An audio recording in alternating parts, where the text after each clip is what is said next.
Dear viewers, welcome back to Community Matters. Today we have special general election TV debate 2019. As you know, once again, after only 2.5 years, British voters, they have to choose another government in less than a week time. So today we have candidates from all major political parties. We have approached to all political parties to send their representative MP candidates to join this debate. 4 major political parties, they have sent their candidates to come and explain their party's position on important aspects that British voters and people all across the world, they care.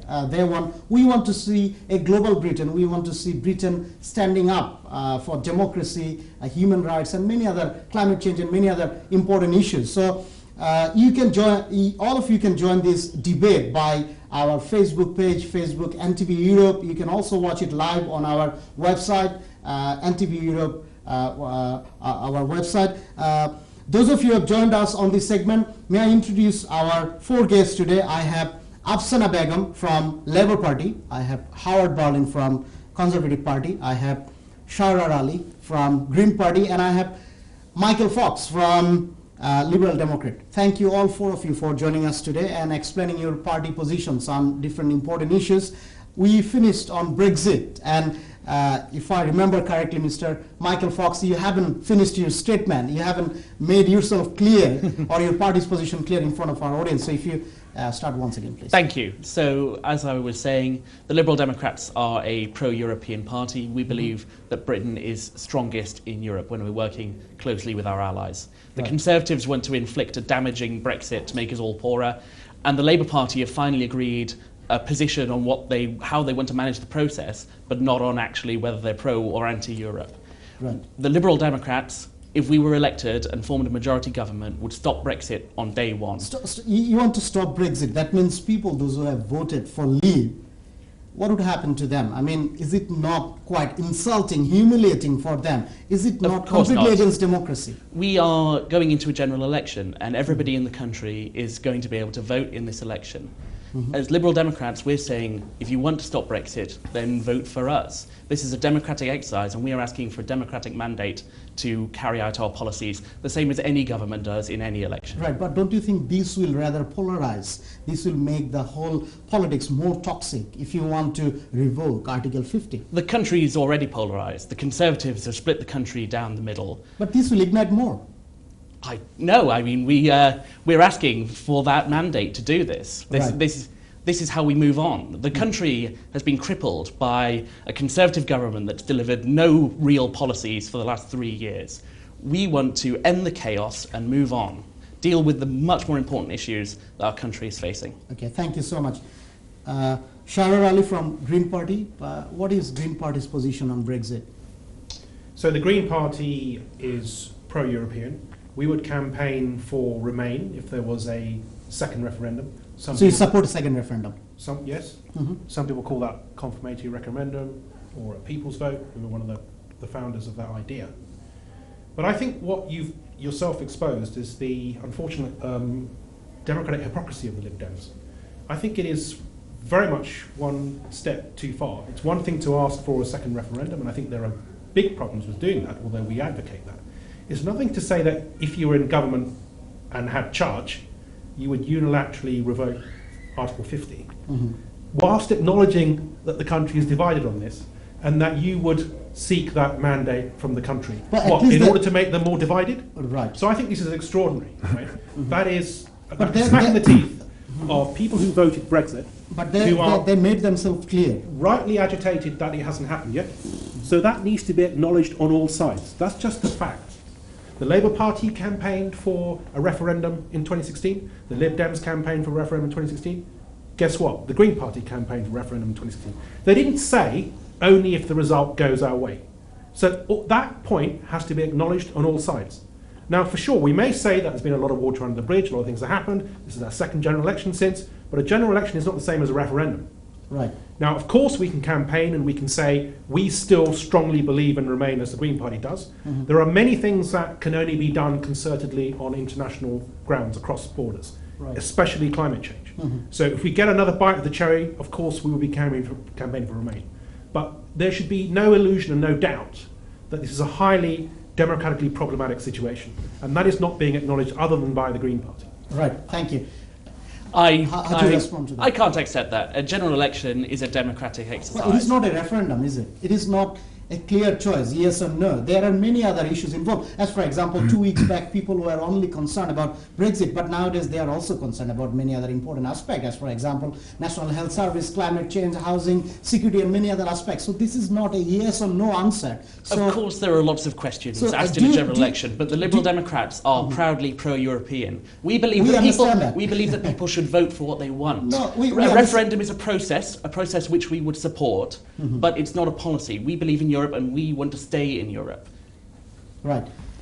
Well, thank you. I think all of you made yourself clear about your party positions on Brexit, and I let voters to decide what they think, which political party would be able to deliver Brexit, or voters want to support a Liberal Democrat revoking Article 50, and whether they will support another referendum, Yes. or they will support hard Brexit or no deal Brexit. Let voters decide. Let's move on. We will move to our next important issue, which is National Health Service, that this country, the great British people, they're very proud of National Health Service. So we'll try to find out which political party has a better plan for National Health Service, because this is the second most important issue voters in the United Kingdom, they care about. So if I may start with you, Shahryar Ali from Green Party. What is Green Party stand on National Health Service? Well, first I would say that I take myself to have some insight into the NHS, and I work very closely in medical education, actually, in Whitechapel, close to Royal London Hospital. And I can see the successive mistakes and failures of past governments, going back to the Blair years and PFI, and the incredible debt that these NHS trusts, the hospital trusts, are laden with because of this bad semi-privatisation industry that was going on. So, number one is Since when? I mean, this privatization, you know, Absolutely.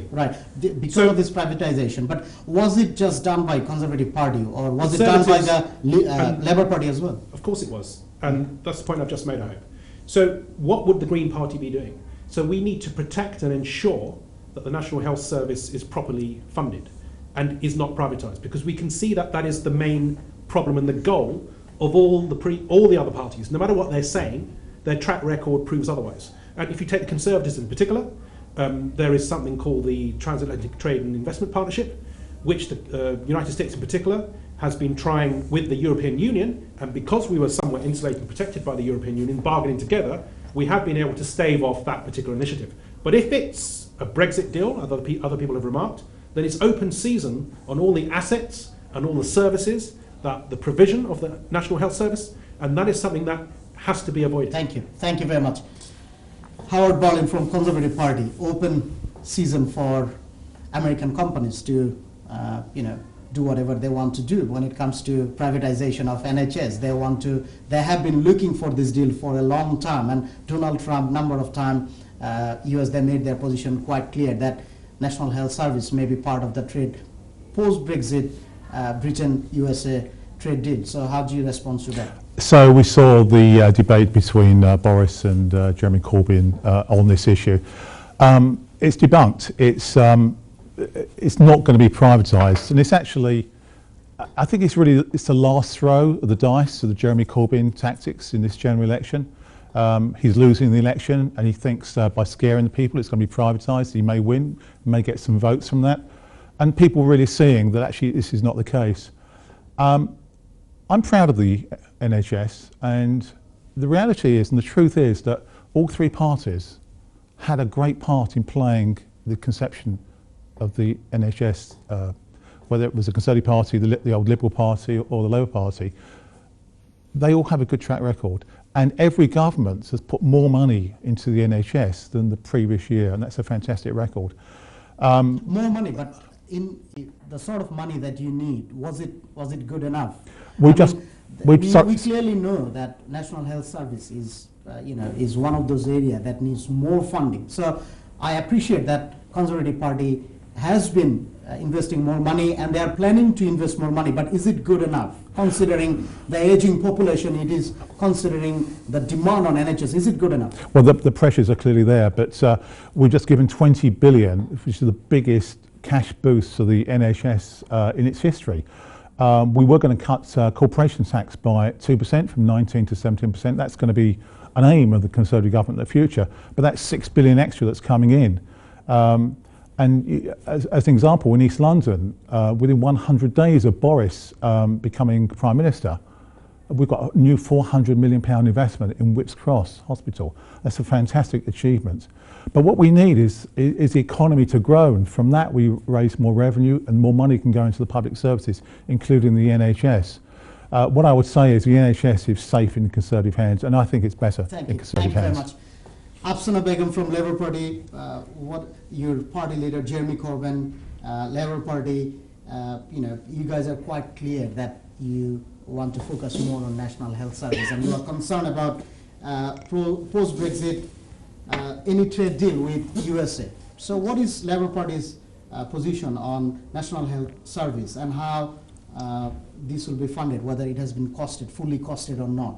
Well, first of all, the manifesto itself has been fully costed, and we've got a number of economists that have, signed to say that this is a fully costed manifesto and that the figures do add up.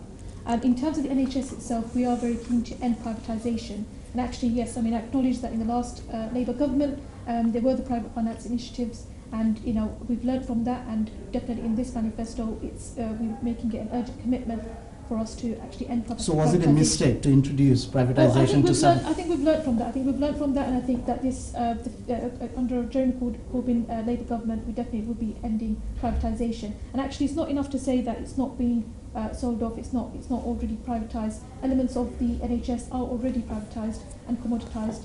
If you look at GP at Hand, for example, if you look at Hammersmith and Fulham, CCG, the services there, that's essentially privatisation of the NHS. So I think we acknowledge that, we can see that, and I think our commitment is to end privatisation and make sure that there is full funding for the NHS. But do you have the money? Do you have the money? We absolutely do, but we absolutely have fully costed the manifesto, and we will generate money through taxing those that are wealthier. But that's not good enough. That too.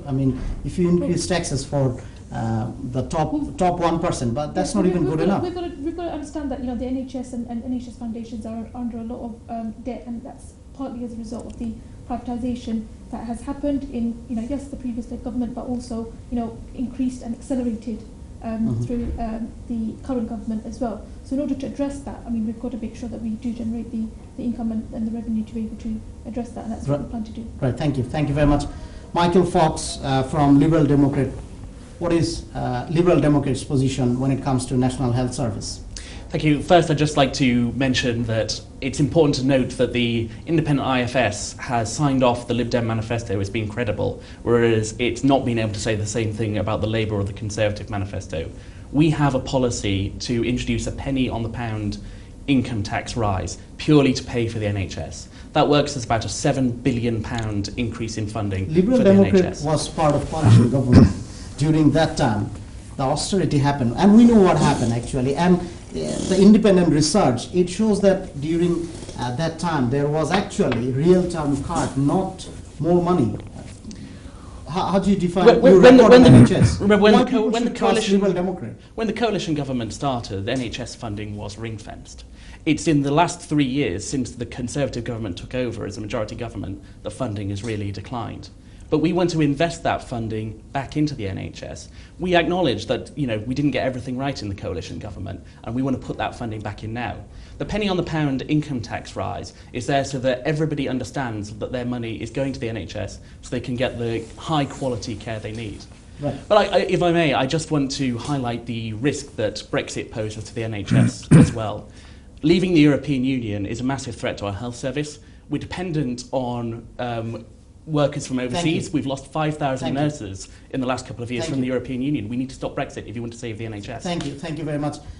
Howard Berlin, he said that in last 3 years there was more cut in NHS than more money to put in. How do you defend Well, that's just absolute rubbish. We just put in £20 billion into the NHS. I don't know where those figures come from. And there's £6 billion extra from the 2% cut in taxation. We're putting the money in, but what we need to do is get Brexit done. Once we get Brexit done, we can energise the economy, then more money will come in. Thank you very much. Afsana Begum, Michael Fox mentioned manifesto, their NHS plan, that it is fully costed, not Labour's. How do you defend that? Well, I think, the IFS may have not, but I think we've got at least 150 economists that have looked at the manifesto, have agreed that it is fully costed, and we have the support. Our economic policies are very, very much sound, and we've had the support of economists that have confirmed that. Thank you very much. Thank you. Dear viewers, we need to go for a quick break. Once we come back, we'll talk about more important issues. You can join this debate on our Facebook Live. Once we come back, we'll talk about more important issues. Do stay with us.